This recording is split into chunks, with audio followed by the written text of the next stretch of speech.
So this thing has to do more with people who are destined for salvation. But we'll go into the content of predestination later. Yeah. Then you realize that what we actually sometimes call predestination is not the real definition of predestination. Predestination is consequently about salvation. It has nothing to do with personal decisions and personal choices. And there are 4 areas because of time and because of how big the subject is. I broke it down into 4 areas of predestination to make it easy for us to understand. I hear. So, let's look at Isaiah chapter 14, verse 27. Then we'll look at Proverbs chapter 19, verse 21. Then we'll come to the point where we'll answer that question where people normally say, no matter what I do, it is my destiny. You know that people have said it is their destiny to be poor. Yeah, so is it really your destiny to be poor? Is it that you have been predestined to suffer? So that is totally different from your purpose. Predestination has to do with your daily routine. Purpose has to do with your why you are on earth. Are you getting me? So the route you use to achieve purpose is what we call predestination. And the word is predestination. So if you can give us the slides again. Slide 2. I'll happy if we go to slide 2 and slide 4. I'll come back to slide 2. Okay. Can I have the screen, please?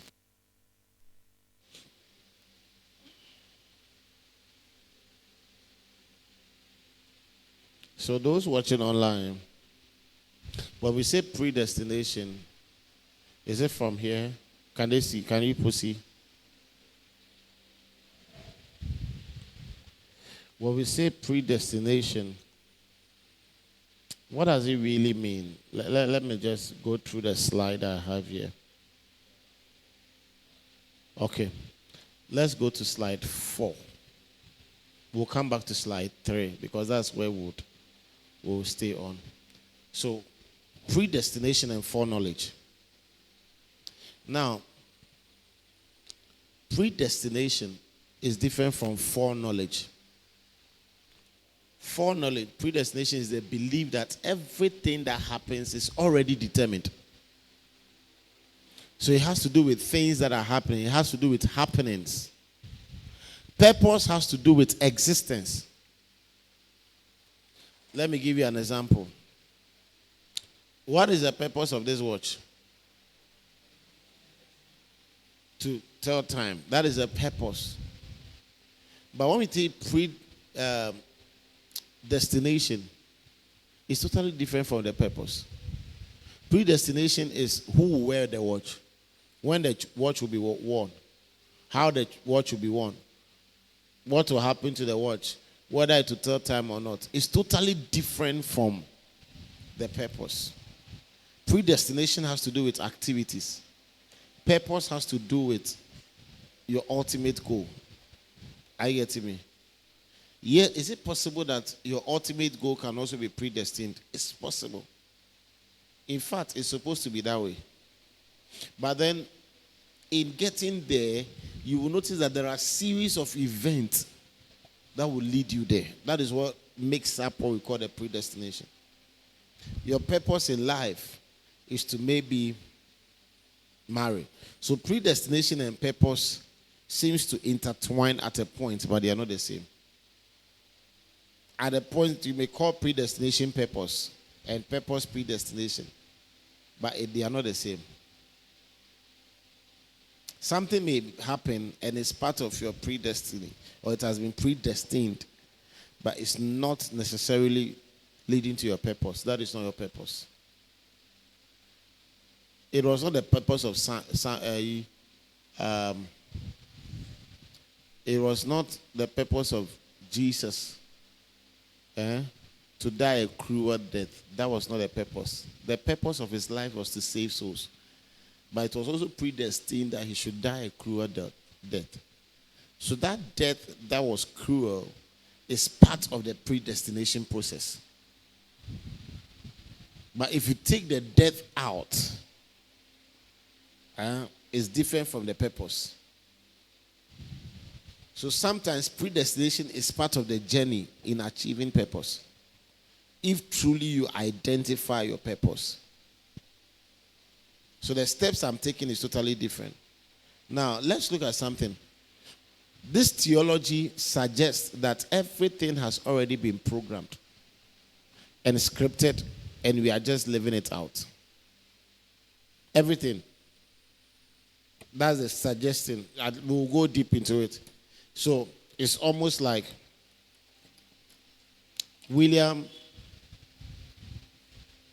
has dated 3 ladies or 4 ladies. And is it his purpose to date 4 ladies? Or it was predestined for him to date 4 ladies? I hope you are getting me. You can easily say it was predestined, but you can't say it is purpose. Are you following what I'm saying? So, Chidoze may have a child. Is it the purpose of God for Chidoze to have a child with this person, this person? Is that the purpose? Or it was predestined? You can say it's part of destiny.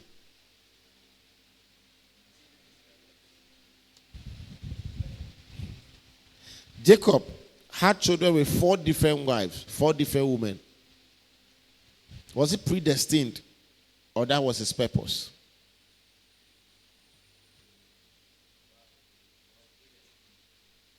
So you can easily say that his purpose was not to just come and have children with 4 babies, 4 women.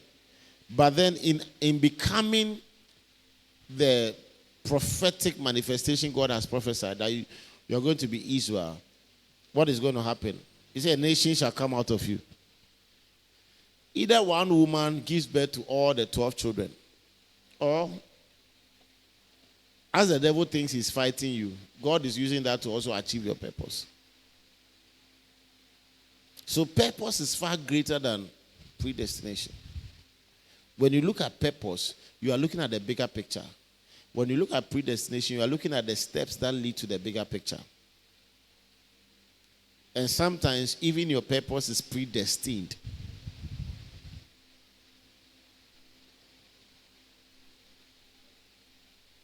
When I say your purpose is predestined, what it means, we'll look at it. So, foreknowledge is totally different. Later I'll deal with predestination and purpose, and predestination and choices. That is where we'll bring a very serious difference between whether it is God that actually allows evil to happen and allows certain things to happen, or we have a hand to play. Or the devil also have a hand to play in it.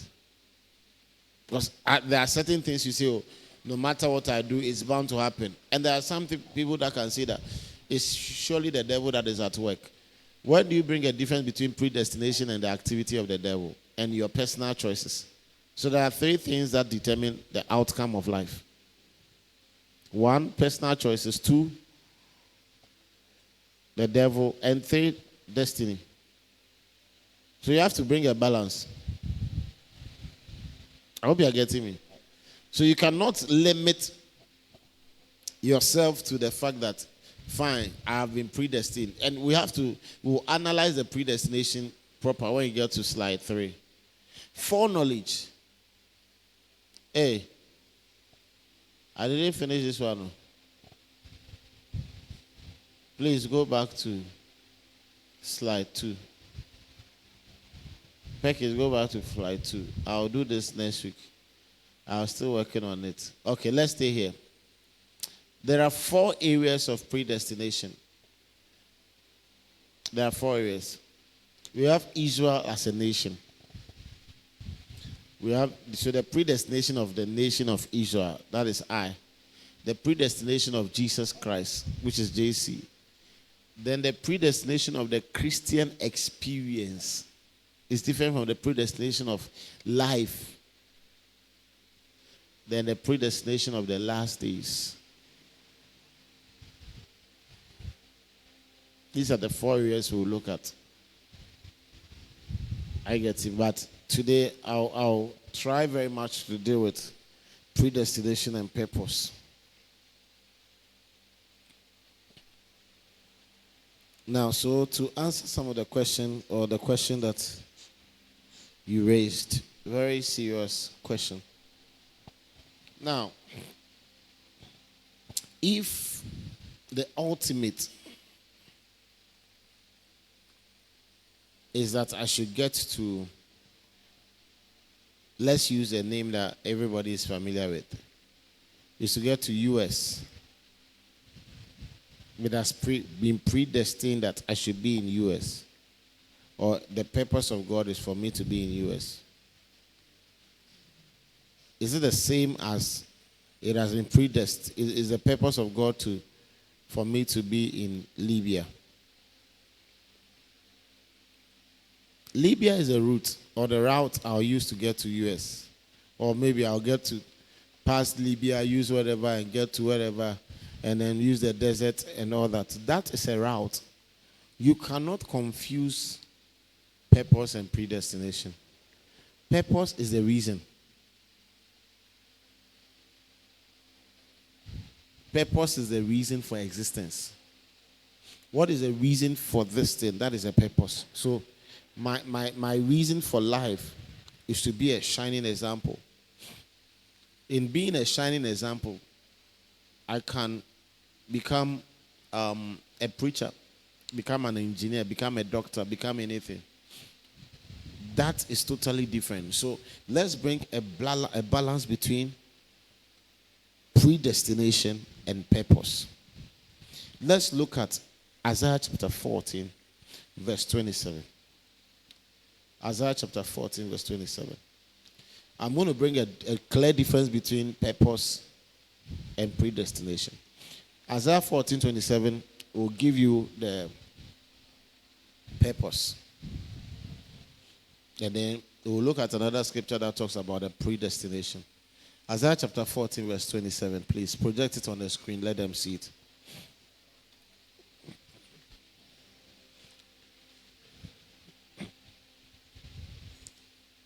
Purpose is difficult to change. Purpose will never be changed, in fact. Predestination, you can have a hand in some things. So. Are you getting me? For the Lord of hosts has purpose, and who shall disannul it? And his hand is stretched out, and who shall turn it back? Are you following? So it means that God has made a purpose. This is different. It's different from predestination. Purpose is the intent. Purpose is the ultimate reason for existence. So when you look at maybe William, what is the purpose of God for his life?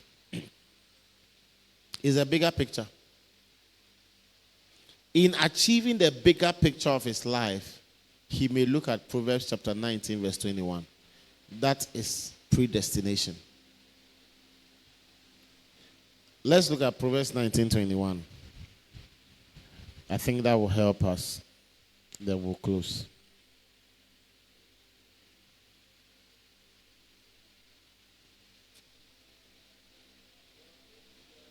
There are many devices in a man's heart.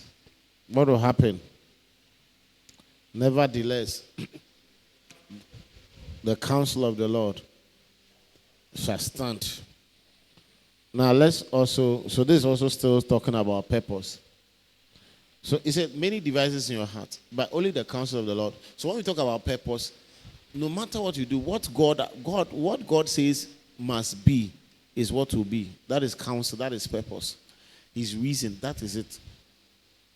Even if you choose not to obey, that thing will be done with or without you. It's a different ballgame altogether. It's similar to predestination, but the clear cut is predestination has to do with the steps. Are you getting me? Let me show you a scripture. I think it's in the book of Psalms. So, in seeking the purpose of God. So let's go to Psalm 37 verse 23. Psalm 37 verse 23. So God's purpose and God's predestined. So when we say predestined, let's bring it back to layman's English, because of I don't want to use the technicalities.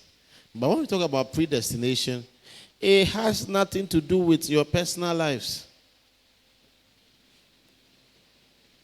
The doctrine of predestination has been reduced to personal things. No. That's why I divided it into 4 areas. The predestination of the nation of Israel, the predestination of Jesus Christ, the predestination of the Christian experience, and the predestination of the last days. These are things that have been predestined. But I don't go and sit somewhere and say, it has been predestined for me to eat kenke, so I'm eating kenke now. If that eating of kenke has no relevance on your salvation and the ultimate purpose for your life, then that predestination, that thing is not predestination. Predestination is whatever I am doing now is part of the bigger picture. You are going to circle. Part of going to circle. Give me Proverbs 37 again. 37:23. You are going to circle. And you decide that as you are going to circle, you will stop on the way and eat. Stopping on the way to eat has no bearing on your going to circle. Stopping on the way to eat is your personal decision. It was not part of the journey. It was not part of the destination. Was it? Unlike when you take a VIP bus that, as part of their routine, they stop at Lendador. Yes, they stop at Lendador. It's part of the destinations. But then, as they stop, they don't determine what you should eat or what you should buy. That is your personal decision. What you buy, what you eat has no consequence or effect on the journey. So when we talk about predestination, let's learn to, that's where the predestination and choices come in. Are you here?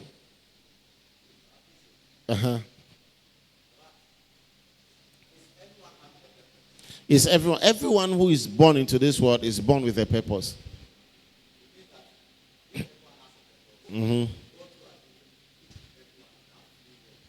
God has given everybody free will to operate in this life.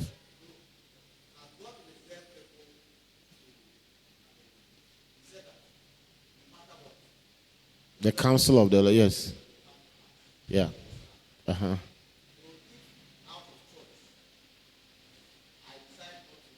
Not to do the purpose or the reason God had created me. Yes, God's purpose will stand. Okay. Powerful. Very great question here. He's asking a very important question. He says that I said from the beginning that the purpose of God will definitely stand no matter what you do. And I said again that everybody that is born with a purpose. So if the purpose of God will stand and everybody has a purpose and you are born with a free choice, what if someone chooses not to do the purpose and then does something else? Powerful. The problem here is that we are confusing God's purpose with our born purpose. You are born with a purpose does not mean that it's God's purpose. The moment you are coming to this world, William Eshen has a purpose. That purpose that William Eshen has is supposed to fit into the grand scheme of events. Judas had a purpose. Peter had a purpose. John had a purpose. John the Baptist had a purpose. Mary had a purpose.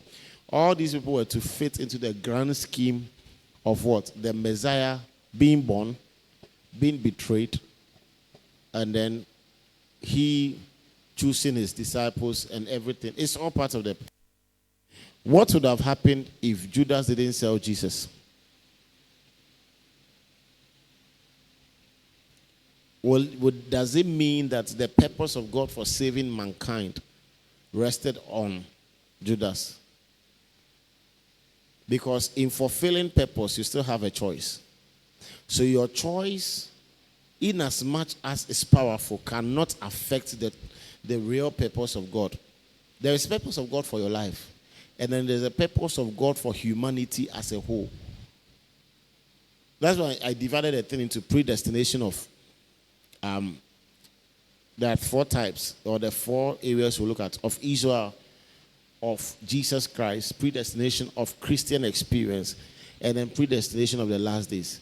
Like the Bible says, let me show you, that in the last days, the love of many will wax cold. You can choose, it's a choice. It's a choice. You can choose to be part of that prophecy, or choose not to be part. Your choosing not to be part does not affect that thing. It's a general statement. Okay, so you are called, God has called you as a doctor, or has called you as an apostle. And that apostle, your territory is supposed to be, let's say, Tamale. And according to the purpose of God, he was to raise you as an apostle to Tamale between 2025 to 2026. And God had destined that there is a particular group of people that will be saved through you. And you choose not to go. Can that affect the purpose of God? So if God decides to go with another person, that other person that is going, doesn't he also have a purpose? Does it mean he has forfeited his purpose to achieve your purpose? No. Your denial or your resistance to God's purpose has no bearing on another person doing that same purpose.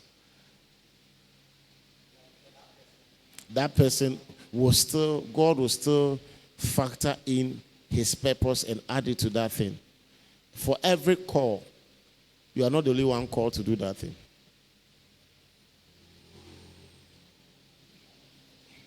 It's just like football.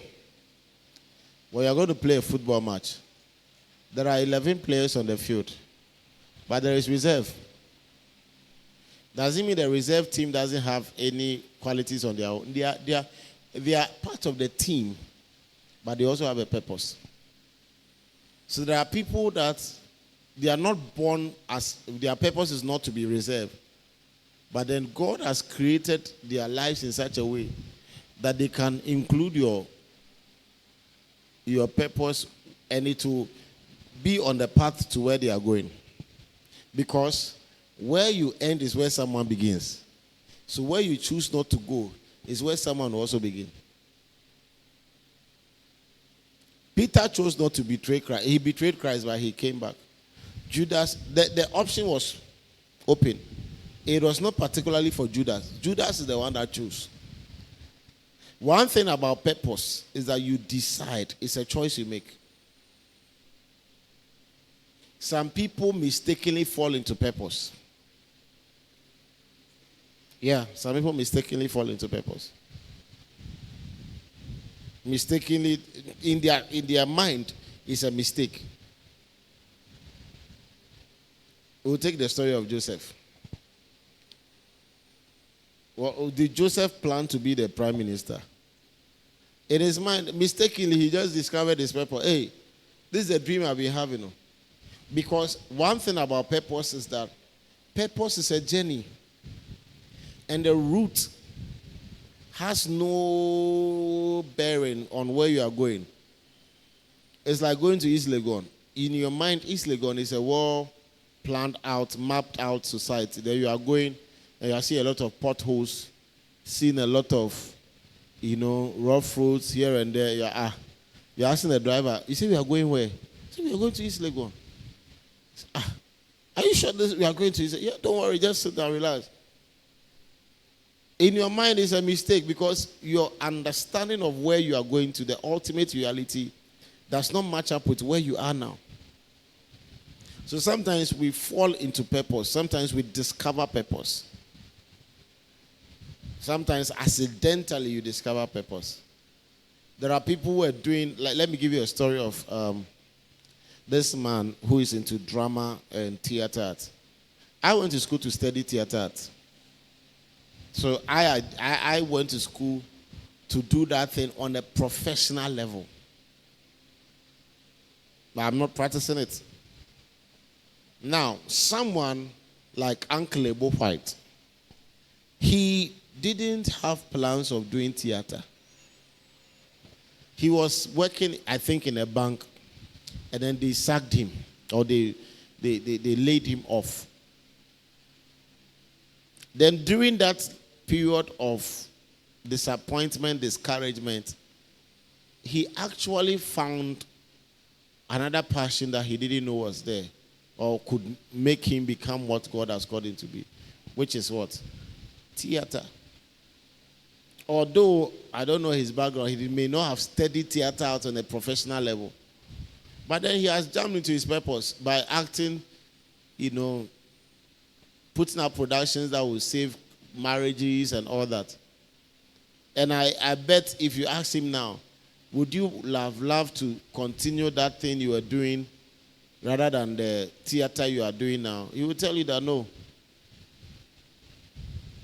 Because one thing about purpose is once it's discovered, it brings fulfillment.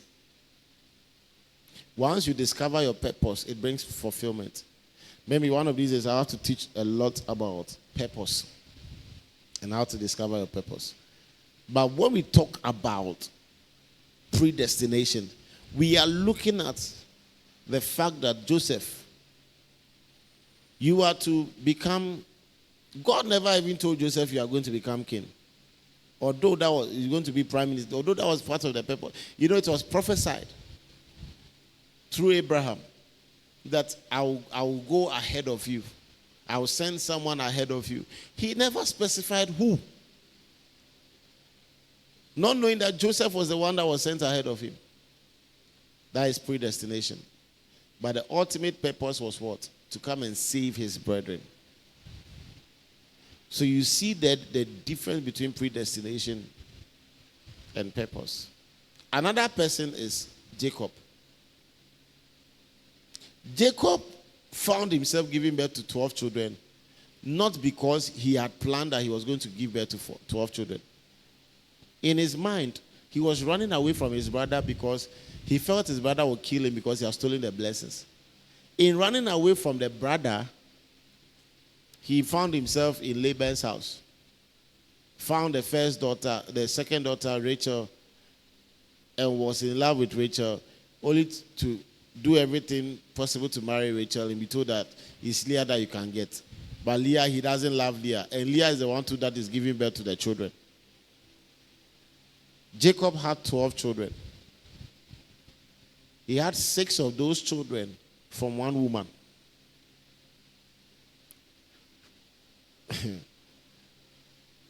Two from the mates that were added, Zilpah and Bilhah. Then 2 from Rachel. Now, look at these dynamics. The real motive for your marriage was Rachel. And the person that motivated you to go and marry had only 2 children with you. Meanwhile, the person you didn't like, rather, produced 6 children for you. And the maids that were added, the side chicks that were added, no, it's not like God was promoting polygamy. It was not God. Remember that Laban says something, that is the culture, that is what they do here. He says, here, this is what we do. So when you read the Bible sometimes, it is not like God prescribed it. It was a description. So description is not prescription. That something has been described does not mean it's prescribed for you. So don't take the life of Jacob and say, Jacob had 4 wives, so me too, I'm going to marry 4. Look at the context under which Joseph married the 4. Because in the olden days, in those cultures, when you marry a woman, they give you the maid. The understanding of a helper those times is once you're a helper, you help the woman with everything, including servicing your husband in the bedroom. So let's say Chidoze marries. And the woman he goes to marry, the family he marries from, they give the wife 2 maids. The culture then was those 2 maids are helping the wife to be a wife. So the wife is permitted under the culture of the day to give his maid to Chidoze. I can't have a child. Sleep with this my maid. If she gets pregnant, that child is also mine. That was the story of Sarah. It was not God. So Hagar came from Egypt. When Sarah was taken to Egypt, what happened? Egypt, he was given a maid. Remember that they married Sarah to the king. When they married her to the king, they gave her maid. So when she was leaving, the maid automatically follows her where she was going. Are you following?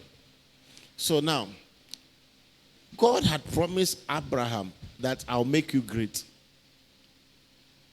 But did you know also that that thing that happened also helped in the greatness of Abraham? But will you call that thing the purpose of God? Will you also call it a predestination? In that case, I'll say none of them. It was a personal choice. Abraham sleeping with Hagar has nothing to do with purpose and predestination. It was a personal. That's where we come to predestination and choices. However, God can use the choices you make to still aid, because God is a perfect God. He's so perfect that he can take your weakness and still use it to achieve his aim. So in your mind, you are thinking all things work together for good. It is God that makes all things work together for good. So people normally think that everything that is happening has been predestined. No. Out of God's mercy, he sometimes uses the mistakes. You miss the take, but he still uses the mistakes and then brings us into the perfect will of God. That is how God is. God is all-knowing. So in the all-knowledge of God, what he does is that Chidoze is going to circle, but he makes a mistake and finds himself in Hacho. God, out of mercy, will still find a way that will link to circle from Hacho. But in the mind of Chidoze, he will now make a doctrine out of it and now come and teach the younger people. You know, even though I fell, I did. Still God connected me from Hacho to circle.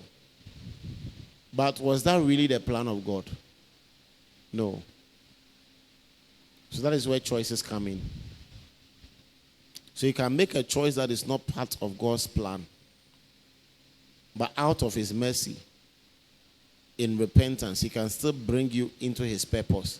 It does not mean the plan you took was actually part of predestination. Are we following? Let me take questions from online people and let me close.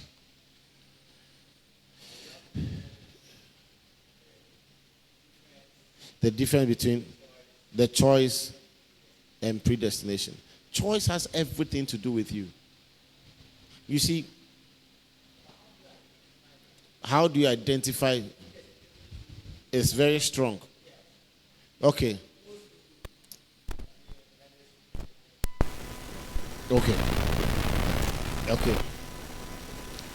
You take the initiative.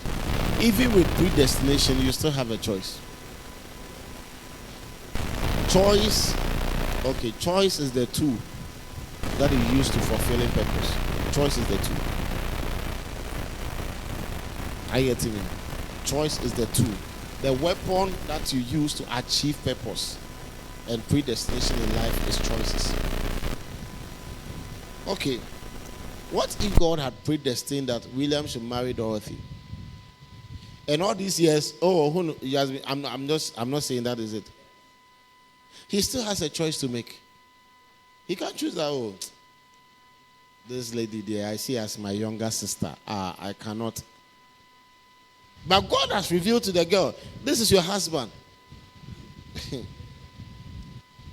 Can she force that purpose on him? So it means that purpose can be cut off. But then this is the beauty of God's counsel. When we say the counsel of the Lord shall stand, it does not mean that if the girl does not marry this brother, the girl will never be married. It means there's a purpose for that marriage. Okay. There is a purpose for this watch. What's the purpose? To show time. Now, do you also know that I can be wearing this watch? Or this watch decides not to function. Decides not to function. And because it decides not to function, it loses its purpose. Till I go and charge it or put battery inside. Some people, that's why we go for conferences, because sometimes a convention can reveal prophetic, all these things reveal purpose. So now, in the midst of that, God, this is even me, human being, I realize that this watch is no more serving the purpose. But we still need time. So what do?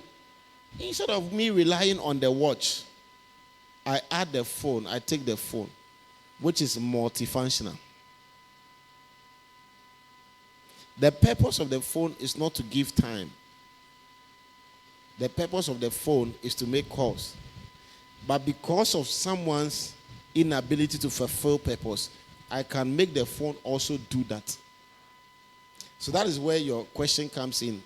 That what about the other person coming to do that? So you will notice that most people who do things that other people are, they become multifunctional. Like let's take, for instance, in the Bible, Paul. I believe strongly that whatever Paul did, one of the apostles should have done it. Paul took territories and everything.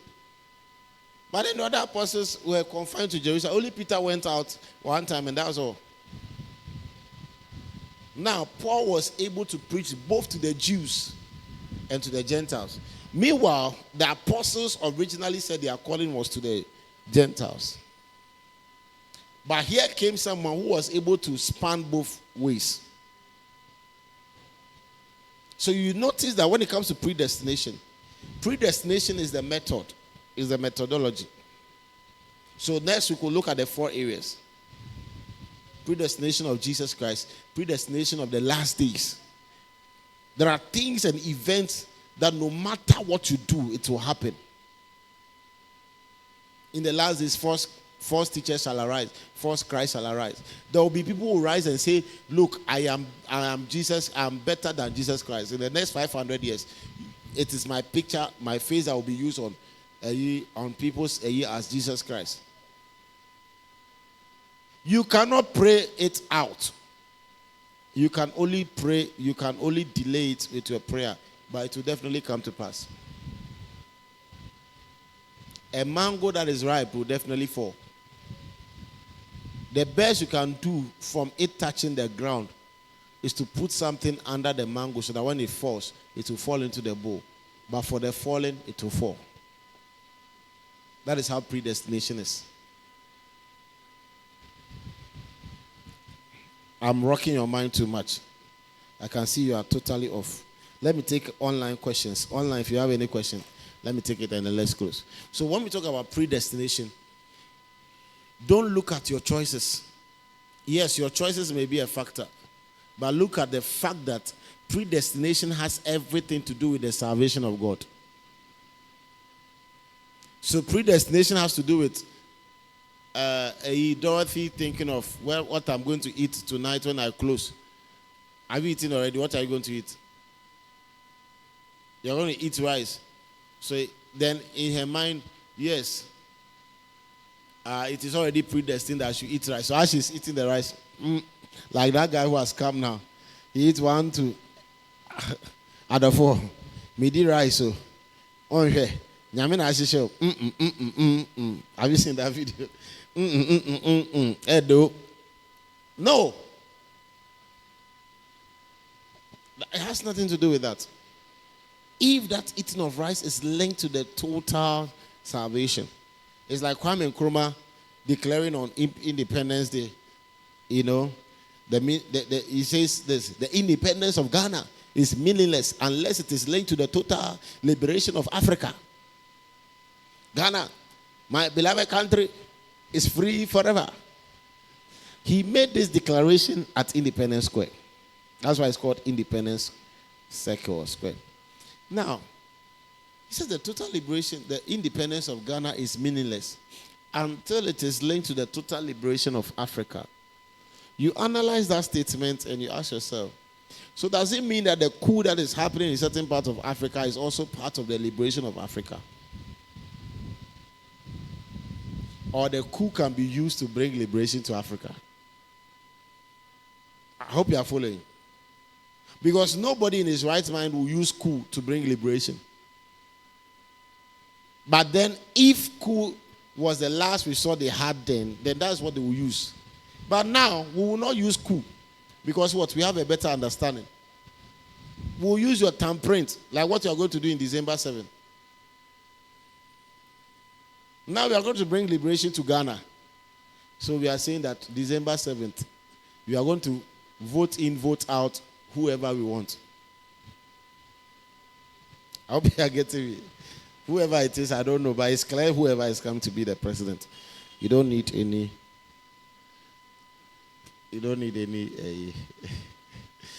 predestination. So is it also possible that someone can be predestined to be this, but yet the person never achieves that? Yes. Yes. And we'll look at predestination in its context. I hope you're getting me. Because one of the things that will really take us far, and maybe I'll continue after the convention, is the predestination of the Christian experience. Your Christian experience has been predestined, not you as an individual. Everything that has to do with predestination concerning believers in the Bible is not about the individuals. It is about their experience. But then we have so much personalized predestination to the point where we think that even me doing this is this. Of course, that thing also happens. I believe so much in that. Sometimes God can even, like, sometimes I'll be in the room preparing for service. God even shows me the dress. Like, it comes, I don't know about you, but sometimes you are going for a program and even the picture of the dress to wear comes to you. Who has had that experience before? It's almost like vivid. You see yourself in this dress. And you try every other dress. It doesn't work. Then you end up falling to that dress. So you can easily say that that dress has been predestined. But there are other times that, Onya, wear what you can and go. There are times that what you wear is part of the predestination. Every step must be predestined as a believer. Because every step leads to salvation for another.